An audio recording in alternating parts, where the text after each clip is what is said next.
Hello there. You have your ticket? Oh, you don't have one? No problem. Just hit the subscription button below and come on in. Hey guys, DFG here, Gideon's Flight. Hey guys, I just wanted to give you a quick update on a subject that I've shared with you before, and a very, very serious subject. As a matter of fact, two things. I want to just a follow-up conversation to remind you, more than anything else, just to remind you. You know how I am. I think that adults don't need other adults telling them what to do, but intelligent people surround themselves with intelligent people.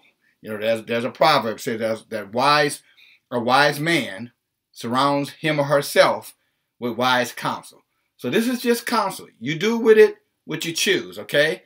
So definitely not telling you what to do, but I'm sharing with you what you may want to be thinking about doing. Now, the first thing I want to talk about is EMP, electronic magnetic pulse. Now, I've told you about, the impacts of that and what is being spoken about by the United States government, are warning us about an EMP attack. Russia, for you guys who don't know, let me tell you. Let me show you how prepared Russia is for this.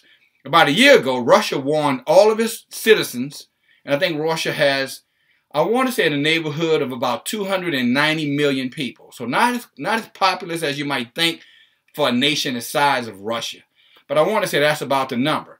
But they notified and did drills with their whole country a little bit over a year ago in preparation of some type of cyber attack, EMP attack. Here's what else Russia is going to be doing in about a month from now. They're going to be getting off the grid. In other words, off the internet system.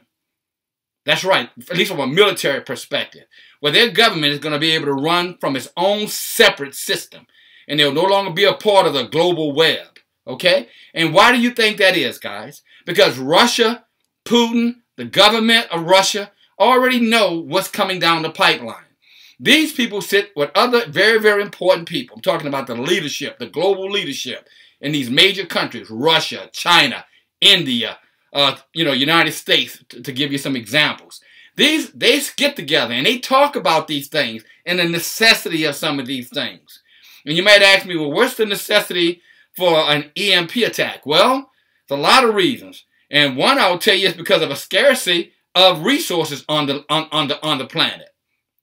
Yes, a scarcity of resources. That's why we have so many artificial, GMO, food programs, because there's not enough food product to feed everybody. There's not enough fresh water for everyone. And I know you might say, what about, you can't drink ocean water, guys. You say, well, all this land on Earth, a lot of that land on Earth has to have irrigation systems.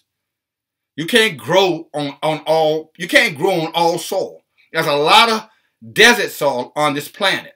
There's a lot of soil on this planet. I mean, hell, go to Nevada. I mean, look at Arizona, New Mexico. If you've ever traveled out west, there's a lot of desolate land. You can't grow anything on that land. And if you can, only way you'll be able to do that, you'd have to be able to get water into those areas. Where are you going to get that water from? Well, I know you said, well, they can put an irrigation system in. Do you know what that cost would be? You're talking about, I'm giving a low ball estimate, to irrigate the whole United States, all the deserts, to get those areas to be able to grow. You're probably talking about $100 trillion. And it'll probably take you a generation to get that done. There's not enough time for that. And there's surely not enough resources for that. So let's just kind of get out of that. But that is one reason why, the threat of an EMP happening is becoming more and more a realization. Now, you look at this, you might say, okay, here it goes. America, now I want you to listen to me carefully. America, one country in America has already experienced an EMP attack. And I did say, now this is South America, so I don't want to play any kind of games with you. But in South America, Venezuela has been in darkness for 5 days.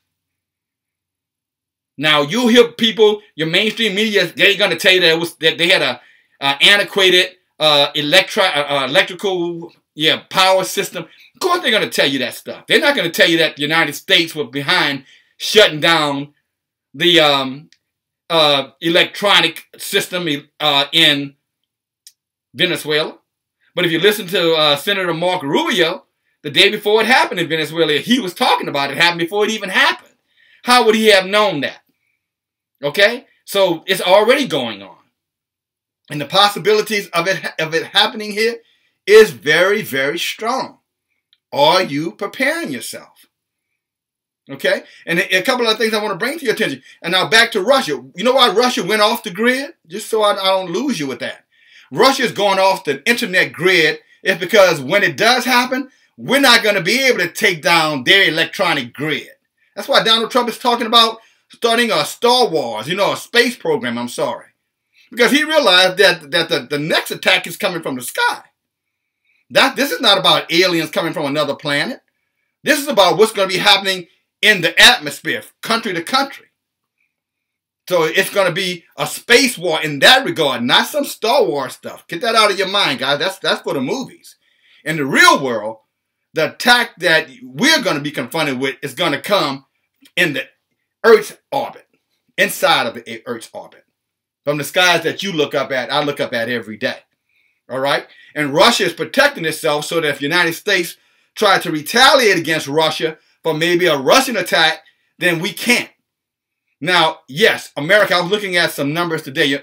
America has the largest military in the world in terms of technology. The top military in the world. Not numbers, but technology. I think numbers would be, I think it's India, one of those countries have like 5 or 6 million people in their army, China. But in terms of America is the mightiest military with might, followed by number 2 is Russia, number 3 is China, number 4 is India, and number 5. Don't hold me to this, but I want to say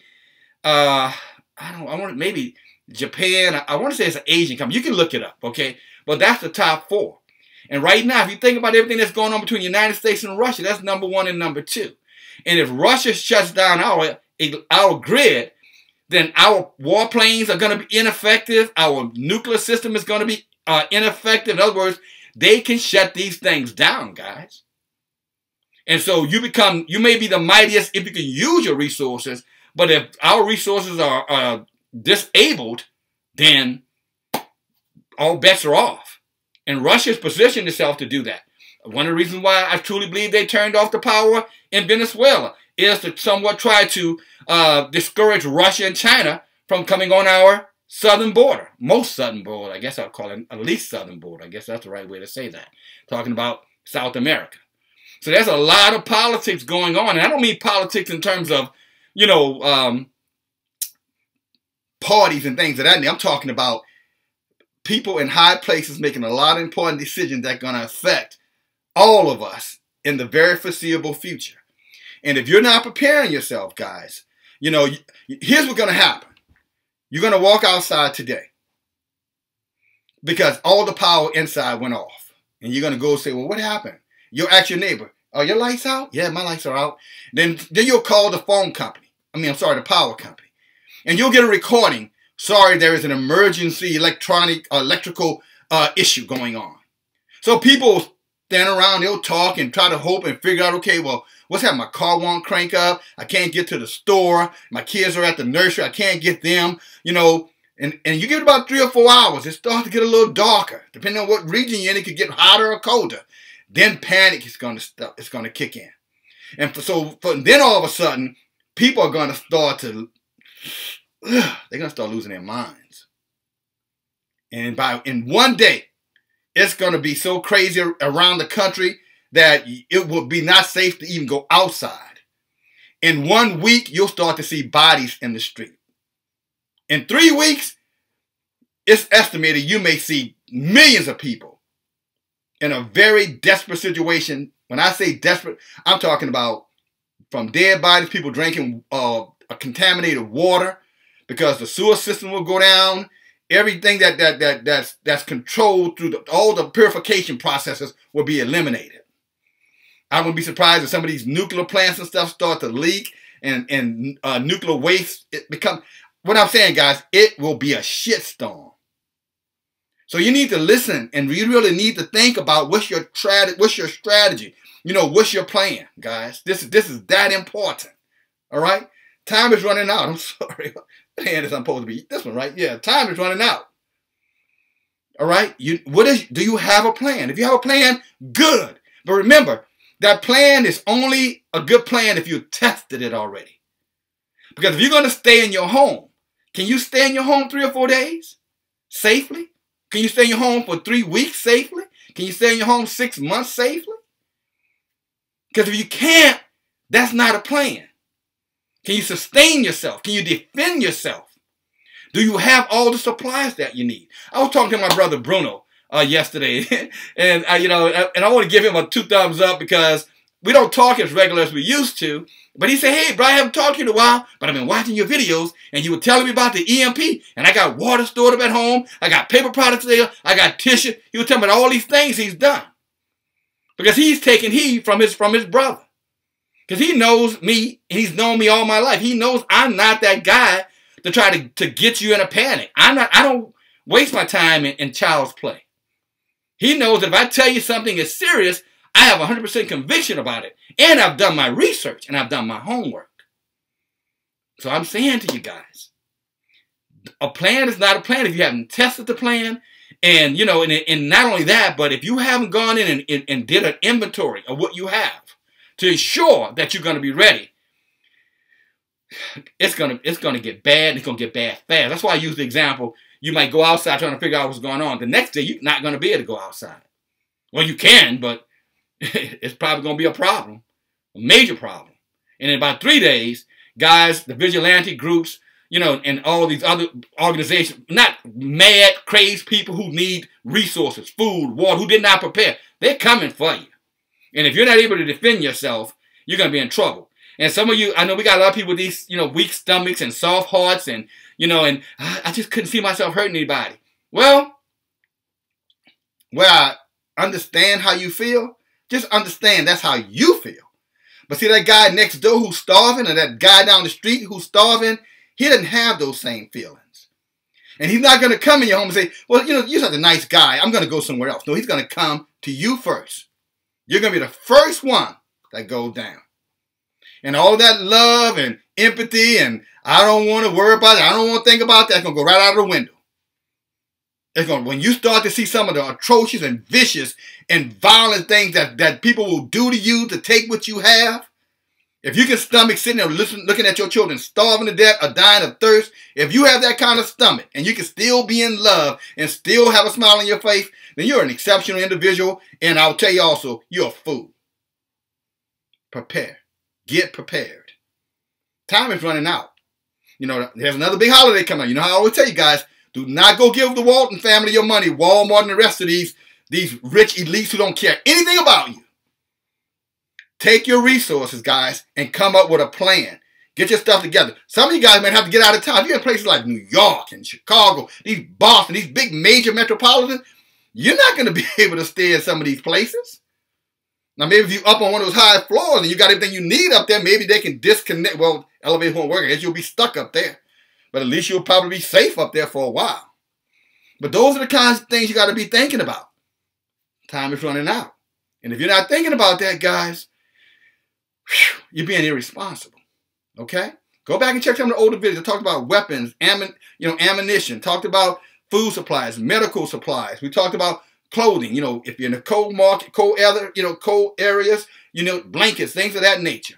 If you got to leave, can you leave quick? You follow me? If you have an automobile, hopefully it'll start. If it does start, it's full of gas. You know what I'm saying? Are you ready? Can you leave on a minute's notice? Because you're not going to have 2 days to wait. Some people are going to sit around and say, what do you think of me, baby? I don't know. What you think I should do, baby? I don't know what you think, baby. I don't know what you think, baby. And by the time they make a decision 2 days later, they won't have to make a decision. Somebody's going to make a decision for them. And probably not a decision that's in their best interest. Okay? So Venezuela is your first example. You see it can be done. Now, will you listen? Love you guys. Thanks for listening. DFG, share the video. Talk to you soon. Bye now.